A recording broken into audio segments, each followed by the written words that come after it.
Welcome to Resume Buzzwords. What works, what doesn't, and why. And I'm hoping that there's going to be some eye-opening topics for some of you guys today. I see some of the errors that we're going to discuss today in almost every resume that I review. And so it's all about making your resume buzzwords work for you. And we're going to focus on how using the right words the right way will prove your accomplishments just with the resume, that piece of paper that the folks look at. So my name is Angela Roberts, and I am the co-founding and managing partner of CRA Resources. And we are a recruitment agency that has been niche in clinical research, and we've been around since 2008. So I've been sitting in this chair for a hot minute. Before that, I was a senior transformation executive with IBM leading high performing teams. And so I know what it looks like to cobble together a very strong team. And since I've sat in this chair for almost 2 decades, know what it looks like on the other side to try to find sources for those clients that are trying to cobble together the teams that they need in order to be able to run very important projects. And we built this division, the career coach and job search mentoring division, because we just couldn't offer a job to everybody. And we wanted to be able to pay it forward. So that's where we are. So, what we're going to talk about today's objectives. We're going to make sure that you understand what resume buzzwords are. There's a little bit of confusion between keywords and buzzwords, so we're going to clarify that. We're going to talk about what the applicant tracking systems need in order for your resume to get through to human eyes. And then once human eyes lay their eyes on your resume, what they need in order to be able to get through to the next level. We're going to learn how to use them for maximum impact. Then we're going to help you spot and learn how to avoid empty resume buzzwords on your resume. So we're going to do some fun exercises today. We're going to practice today, play today. We're going to do a little game. We're going to do some feedback. We're going to do some interaction. And then we're going to help you translate these buzzwords that are so important into relatable stories during the interview. Okay. But first off, what are resume buzzwords? They're technically keywords and they're phrases that are commonly used on a resume to catch the attention of recruiters so they can show off your strengths. They're critical. They need to be on your resume or you won't get through the applicant tracking systems. And they're attention grabbers, but they have to be used thoughtfully to avoid blending in with the crowd. And what I will tell you, we review resumes, thousands of them per week, and sometimes the resume buzzwords get so overloaded that they fall so flat. And I'm not reading anything. It's kind of like for those of you that I've coached on resumes, you see like this big paragraph of information, but it's not a story. It's just like a list of attributes. You can't read that. It's no storyline. And that's what happens whenever you're just seeing one buzzword after another and there's really no context to it.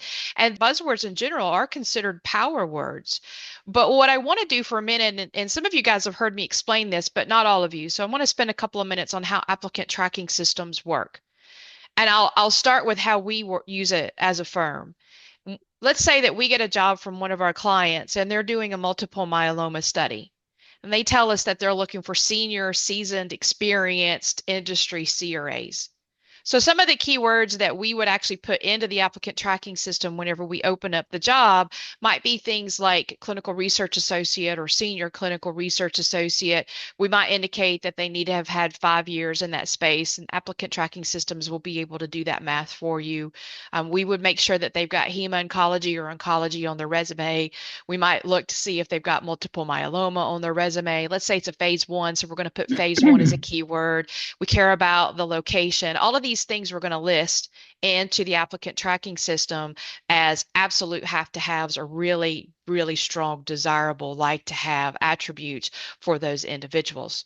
Okay, everybody with me so far? So we plug that into the applicant tracking system, and then we do a search in the location that we care about. And it's going to pop up hundreds of applicants, people that are already in our database that have those keywords. And it'll actually rank people's resumes based off the number of times their resumes mapped to the applicant tracking information that we put in there, those keywords, if you will. And we're going to start at the top. So if someone has ranked, let's say 85% matches, we're going to be hitting them first. Andy, you got 85% match. I'm on the phone with you within 2 seconds flash. I'm going to be calling you and talking to you about this multiple myeloma gig and asking you if you're available. That's how it works. Now, it doesn't mean that if we don't have information on you that we're not going to reach out to you. It just means that we're going to reach out to you last. Or if we've already filled the position, then, well, guess what? We're not going to reach out to you. So these keywords are extremely important to have on your resume because they will prioritize the outreach of the recruiters to contact you if a position seems to be a match. Okay. So you definitely want to evaluate each job description and highlight the keywords and the buzzwords that you might have that you can show that experience for so that there's a map because the statistics show 85% of individuals don't make it through the applicant tracking view, and that's why this is so very, very important. With that being said, there's a lot of buzzwords that we are never going to put into applicant tracking, and that's the biggest difference between a keyword and a buzzword. There's going to be a lot of buzzwords that we'll never put into an applicant tracking system. I'm never looking for someone that's result oriented. I'm never going to put that in there. And that's why the buzzwords matter so much in your resume because humans, recruiters and hiring managers, look for the proof behind the phrases that are on your resume. And that's what we're talking about today.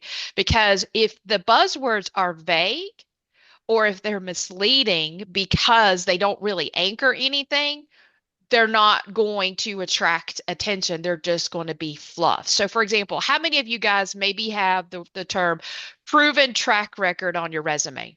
How many? Anybody want to like confess to that? Because I do. Proven track record of. Now, proven track record of is better because then you can start identifying your what's. But how many of you guys have phrases like that on your resume? And I'm looking over here at the chats. So Mary's saying, no, I don't have that on my resume. That's good because that alone is not going to get you there. How about results-oriented leader, team player? Team player is a big one. I see it a lot. But that's kind of like saying you're purple. There's no way you could prove that you're purple, and there's no way that I can prove you're not. So you could say you're a team player all day long. That word alone is not going to get you there. And again, that's what we're going to be digging into today. So unless the phrases like these are used to anchor a real example, the reader has to use their imagination to guess if you really have the skill, meaning the buzzword alone doesn't mean anything. They have to be backed by substance that recruiters and hiring managers want and that they need to see. So the balance is you've got to be able to get through the applicant tracking systems. And we have an entire webinar sequence. It's actually a webinar and then a couple of things that we did in office hours that show about how to add proper keywords into your resume so you can pass applicant tracking systems. It's in the VIP library. You guys have that or have added yourself to the VIP program, have full access to it, and you can ask questions about it. What we're going to be today is talking about how you get past the applicant tracking systems and how you knock the socks off the humans once you get to that point. Okay? All right.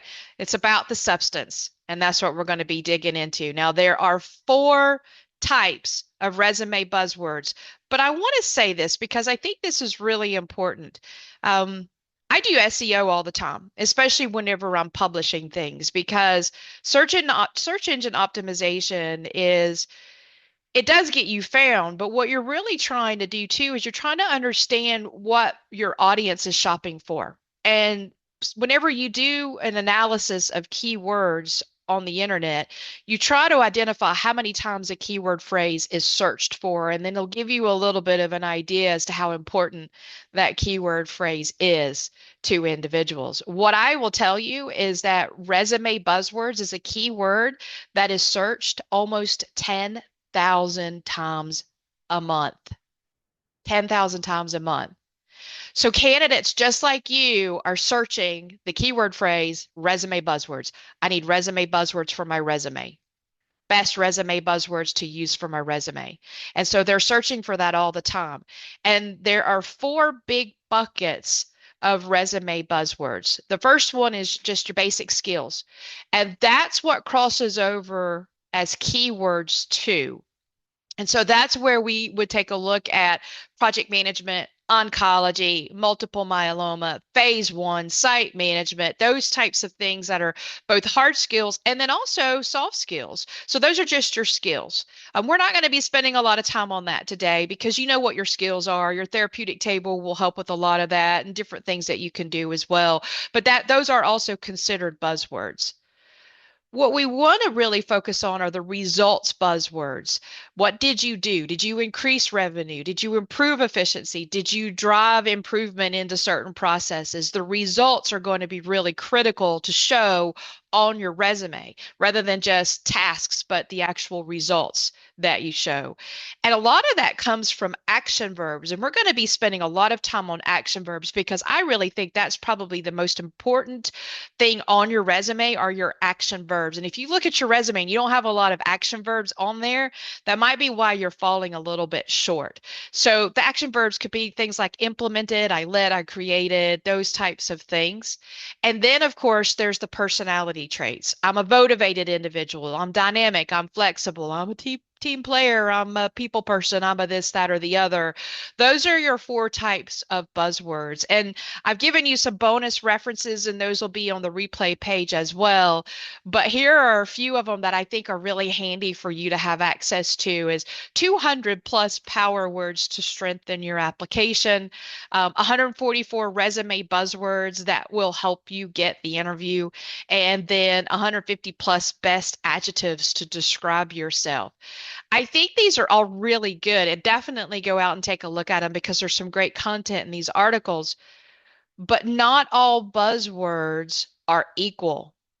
The best ones are going to clearly reflect your unique skills and results, your story, the way you made an impact, and the approach that you made to resolve a problem. And that's where you want to let it get personal because it has to align with what you have done as well as what the company is looking for. Okay.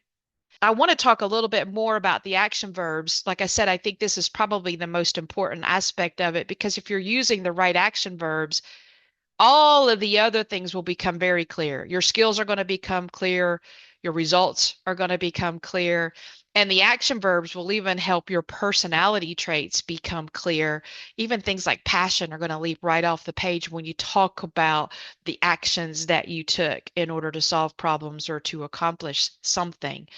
So we're going to spend a lot of time on that. Action verbs that will impress will make your accomplishments stand out. Most of the resumes I initially look at fall very flat whenever it comes to people highlighting their accomplishments. They talk about what their tasks were. They take the job description from the job that they are either applying to or the job that they are currently in or have been in, and that's what they use to put on their resume. That's just a list of responsibilities. It doesn't necessarily translate to what you accomplished while you were in that role. Real good action verbs will show what you accomplished and it'll make you stand out. And you want to make sure that the action verbs that you use show how you were directly involved, not passively, not part of the team, but how you led, managed, directed, accomplished things because your resume is about you. Your resume is not about your team. Your resume is about you. And that's the reason why you want to be specific to what you actively completed. For example, instead of saying something like responsible for leading a team, it's going to be a lot more powerful to say led a team of 20 CRAs ensuring they were compliant, met the monitoring plan parameters, did this, that, or the other. Right? There's a big difference between those two. Instead of saying I oversaw or I provided oversight to monitoring, you can say something like I directly managed the CRA team to ensure compliance too, or we had a heavily a strict timeline and we had to complete SIVs for 300 sites within X period of time, and I directly managed the CRA team in order to blah, blah, blah, blah, blah. Are you with me? You're telling a story now, and you're showing what you did in order to accomplish this. Okay. And you're going to focus on the results that you did. You're going to back it into the results by emphasizing the actual outcomes of your work and using the actions. So it's about the outcomes. So think about what you accomplished and what the team accomplished. Did you get all the SIVs done in time, and what was your role in that? Did you guys go through an FDA inspection, and what was your role in that? Were you able to monitor 12 sites across 8 protocols? What was your role? What was your role in ensuring those sites maintain their compliance? You're really wanting to take a look at the results and then back into it and then documenting that on your resume using the action verbs that are relevant. We've Okay. got a question from Andy real quick Sure. in this little section. He asks if you make the verb of a result about you, do you risk not showing you're a team player? I think that's a really great question. Whenever we play a game, team player is one of the topics that we're going to take a look at. And we'll show how you can still include in your resume areas that talk about how you collaborated. Because if you think about team player, and I'll give you a little spoiler alert, whenever you say you're a team player, what you're really trying to do and say is, I'm a collaborator. I collaborated. I worked with, I helped to coordinate, those types of things because you're part of the team. You're going to include those as well. So you're going to make sure that you're showing responsibility for the actions that you directly took. But you're right, Andy, you're not going to completely abandon the other soft skills that you have to highlight, which is showing that you collaborate with others, showing that you work with others to solve problems and you negotiate with others, et cetera, et cetera. It's a really great question. It is a nice balance, but you still have to take credit for what you did. You still were the team player. There would have been others on the team who weren't. You still collaborated with the team. You still led them to do certain things. You still yourself worked extra to make sure that timelines were met, etc. Your resume is about you. So still make sure that you're showing your piece of all of that. It's a great question. So, with that being said, team player, what are you trying to highlight? Collaboration, proper buzzwords, collaborated, partnered, contributed to coordinated, facilitated group efforts, etc. Are you with me now? It shows, I thought it was a couple slides ahead, but now it shows great minds think alike. But it does still show what you did as part of that team. You were a team player, but what did you do specific to it? Okay. Just remember that these action verbs are simply the anchor.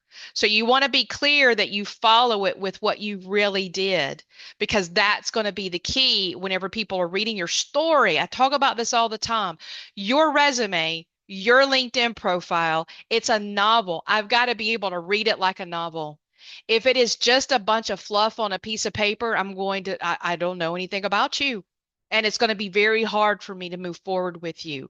You got to tell me your story. What did you do? Why did you do it? What problems did you solve? Who did you solve it for? That's where these action verbs come into play. And it's really critically important to tie it all together with them.